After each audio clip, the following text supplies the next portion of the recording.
Hey, what's up everyone? This is K Collections. It's been 2 years, but the Kyoukai event has finally returned. With that, the most rarest servant will be released for the first time ever for NA. Asagami Fujino, till this day in JP, has never had a raid-up aside from this rerun event. So if you're not broke, why not take a shot at summoning her? I'll go over stats, skills, give some CE and team recommendations, as well as my overall thoughts on her, to see if we should summon her for reasons aside from rarity. For her stats, when compared to the other 4-star archers, she has the highest attack out of all of them, which is very impressive, but her HP suffers as a result, being the 3rd lowest. Fujino is a buster-focused servant with decent NP gains despite having a 0.59% NP gains. Specifically, her arts attacks will help the most since she does have territory creation as a passive. With an Arts Quick Arts Brave chain, she can generate about 30% NP, sometimes slightly more. This is normal numbers for a servant. Star gens are on the weaker side, however, generating only about 10 to 15 stars with a Buster Quick.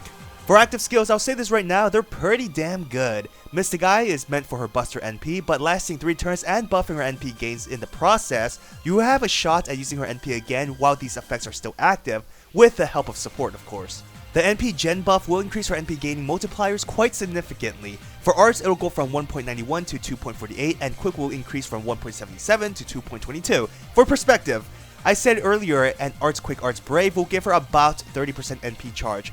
With this skill active and maxed out, it'll jump to around 40% NP gains. She can pierce through defense and evasion. This eliminates 2 of the most common enemy defenses you'll see, so Fujino is quite reliable in damage dealing.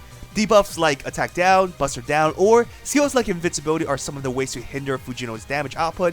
On another note, you can also gain some stars, though she doesn't have any active crit buffs. Her naturally high star gather rates and crit boost from her passive will synergize well with her second skill. Finally, Sense of Pain is like a very amazing skill. Now you may think, oh my gosh, she loses 2k max HP. Keep in mind this demerit only hurts if she hasn't lost any HP yet. So Fujino has a max HP of 11k.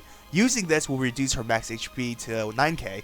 So use this when she has about 9k HP left and she won't take any loss in HP directly from this skill. But don't worry too much about losing HP from this. You'll typically activate this mid to late battle, and by then she should have been hit once or twice already. But this skill does include Guts as a reassurance factor. Now aside from the Guts, the 2k damage cut more than makes up for this demerit. I'll give you an example. We all know how Mash is an OP defender. Her first skill, when upgraded, applies a 2k damage cut for 1 hit. We all know how often that can save lives now. Of course, Mash has a defense buff with it and everything, but what I'm illustrating here is that a flat subtraction of damage is really good, especially when it goes up to 2k.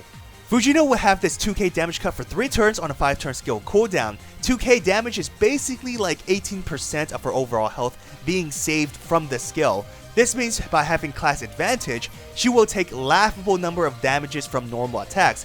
I'm talking about no damage to maybe a few hundreds. Obviously I'm not including NPs or straight crits, but again you have that Guts as a safety net. But to give you perspective on how much damage this skill can block, if Fujino gets bullied for let's say 3 turns straight, the skill can block up to 18k damage in total.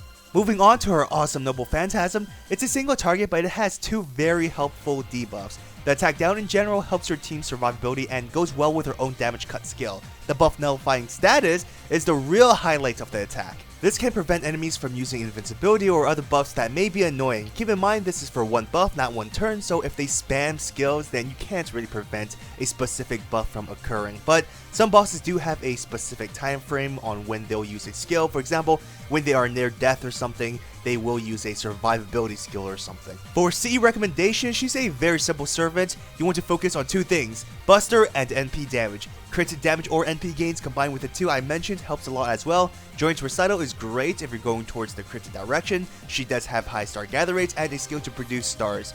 Pharaoh Chocolatl helps within the 3 categories I mentioned, and if you pulled during the Valentine event, then you may already have this. We should all have the Sweet Day CE, hopefully max limit broken, but boosting her main command cards while giving stars, that's good synergy right there. White's Cruising, if you have it, can help with NP gains because you want to use her Noble Phantasm as often as possible.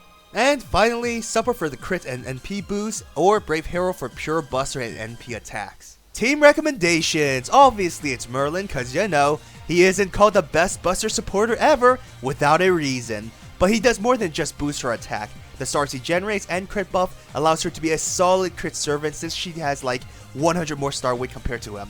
His increase in max HP will also counter out her skill demerit. Shiba can help with her arts and buster buff along with her charisma. I'll be honest though, there are better supports in terms of synergy with Fujino because you are typically going to face Sabers, but I thought I should just mention Shiba because of her buffs. Great if you're facing a mixed quest consisting of Sabers and Assassins though. Going towards the free-to-play options, you have your Anderson for his attack, defense, and healing buffs, and Star Gens, can't forget about that. Shakespeare can buff Buster and can charge her NP by 20%. Now Mash is like the ultimate defender. Combining all defense buffs with Fujino's damage cut, you're receiving like no damage for her.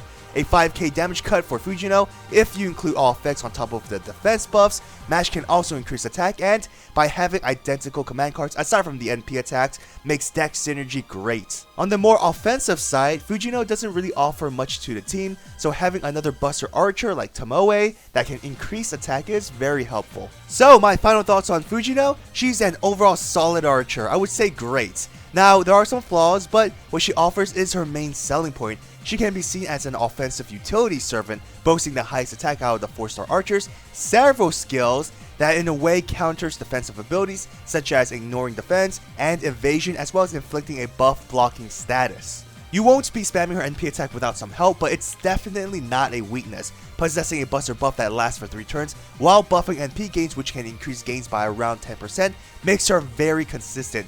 What's insane is Fujino's skills are all on a 5-turn cooldown. When maxed out, each effect lasting 3 turns, making her cooldown period very strong.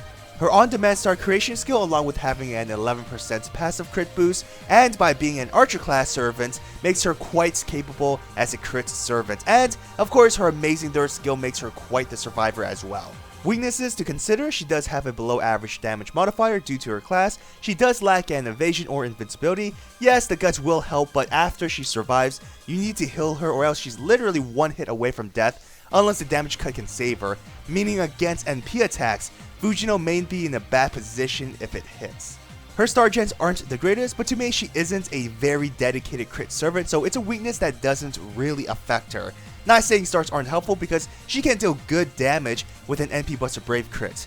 Finally, being such an independent servant, you need to build a team around her instead of having a balance between servants. As you can tell, her weaknesses aren't really that bad. So the question is, should you summon Fujino? Yeah, I definitely recommend her. Not only is she rare, but even among the overly saturated great archers in this game, she still stands out. Only reason you don't really need to summon her is if you already have a lot of single target archers, specifically single target busters, which in itself is quite rare since most of them are limited aside from 2, Tomoe and David. So comment down below, are you going to summon for Fujino?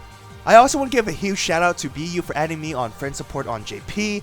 Not everyone has Fujino because she's so rare. Even if they do, not everyone will put her on support. So thank you so much for adding me. I was able to get some gameplay footage, and yeah, that level 100 Fujino, respect. Thanks again. A tremendous thanks to all my patrons for supporting me. If you want to support my channel, check out my Patreon or channel membership. Well, I hope you enjoyed this video. If you did, hit that thumbs up and subscribe to my channel for more Fates content. Follow me on Twitter, Instagram, and join my Discord server. All links are in the description. Have an awesome day, everyone. Till next time.